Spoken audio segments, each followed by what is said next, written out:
Hi, my name is Teresa, and since I was younger, I have known how much I love people, crystals, and many things that fall under the genre of spirituality or metaphysics.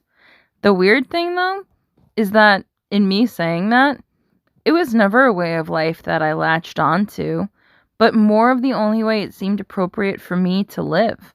This gravitational pull is 100% a la natural, sugar lumps.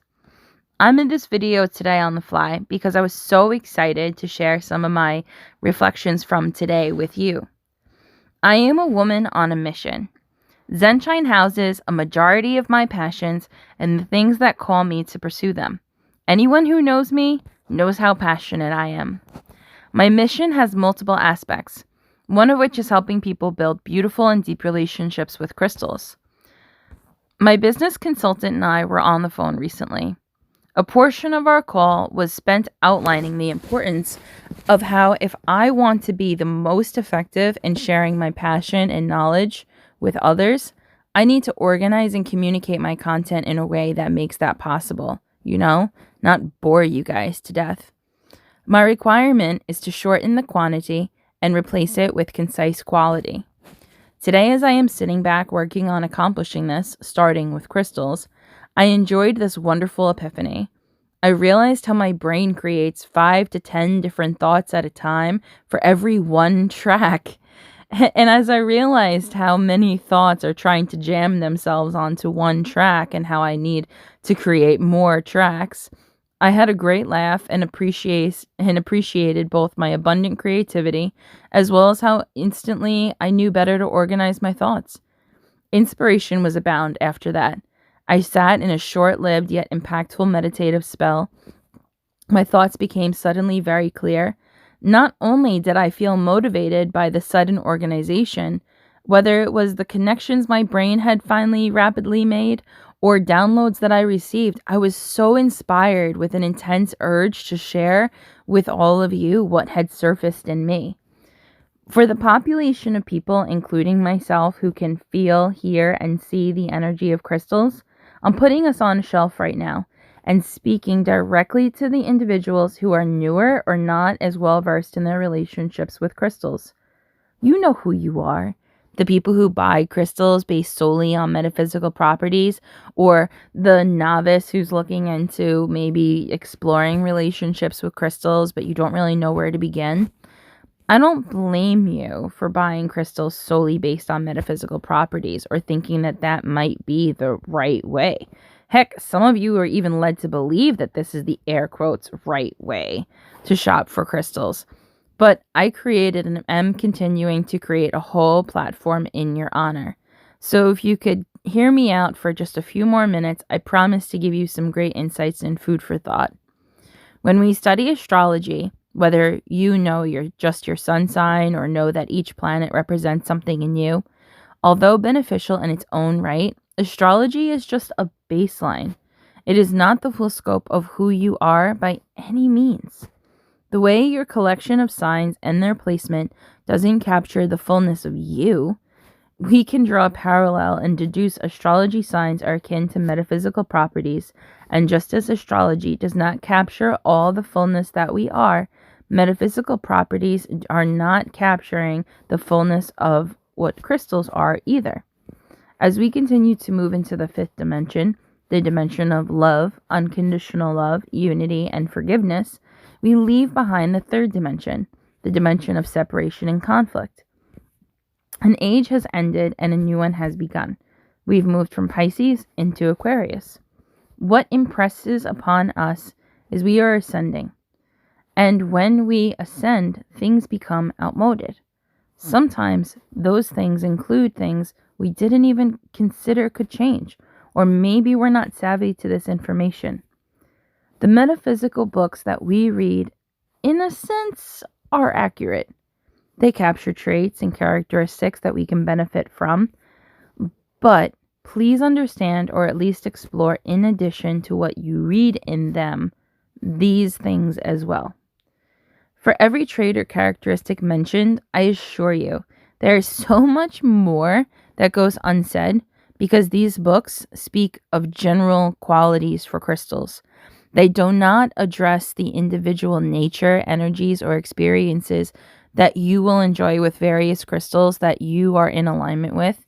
And they also don't leave room that a crystal not documented for one intention could be a wonderful support or cure for a plethora of things that you will only discover through experiences and not reading the page.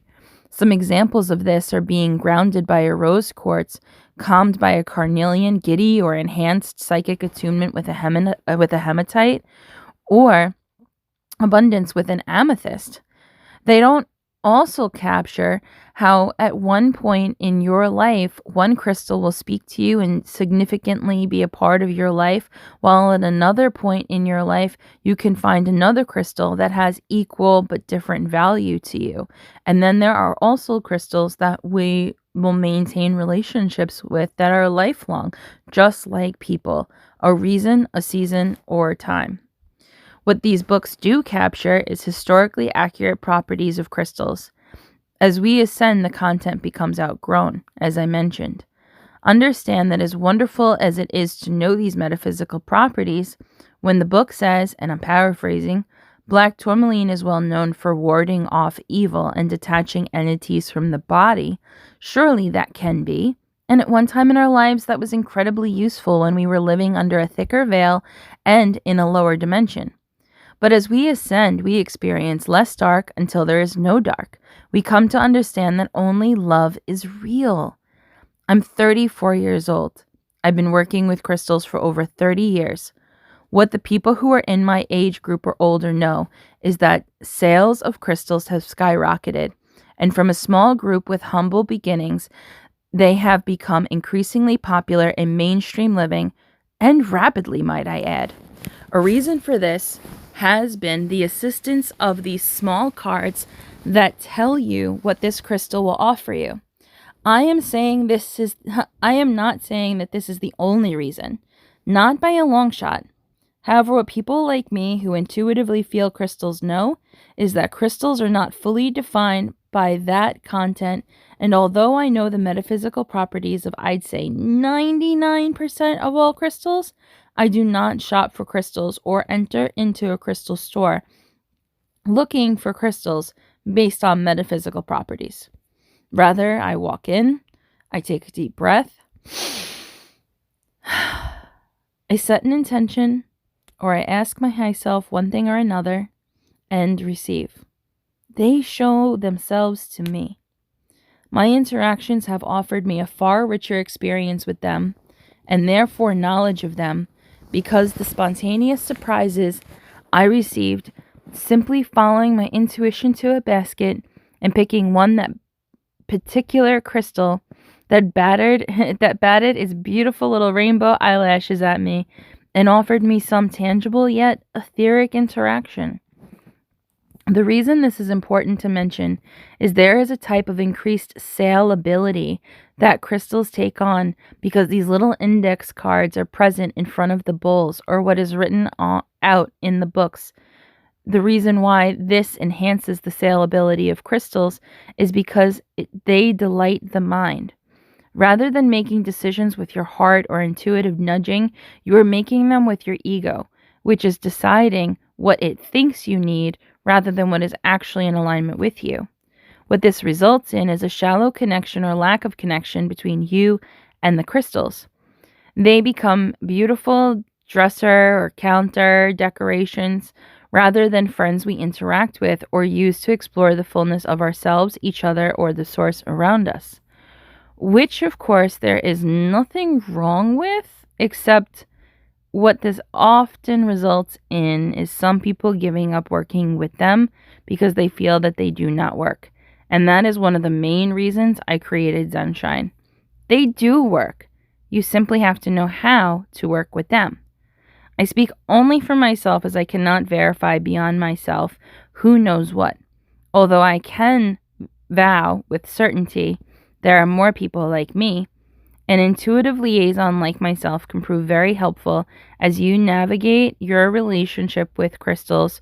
Initially, you shouldn't have to depend on me or anybody else to have a relationship with crystals once you understand your relationship with them. I've seen in some stores I entered crystal being sold exclusively on metaphysical properties, and a seeking novice be handed crystals that were not in alignment to them and being given more than needed for the sake of a sale, with no instruction on how to work with them thereafter, or regard if the connection was even there.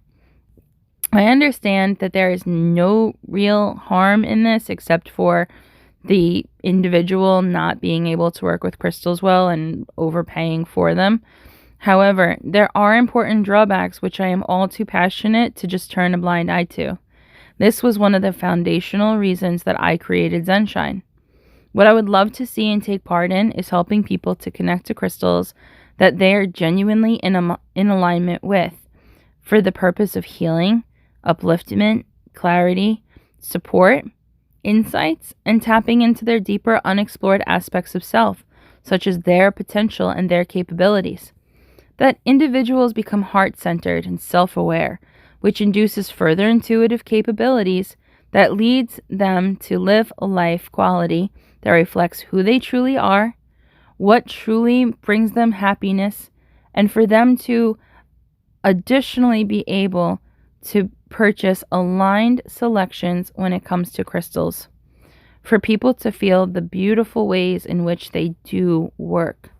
Of course, one can never have too many crystals, but the specific joy, ease, and comfort that one can experience with the right crystals is truly a wonderful life experience.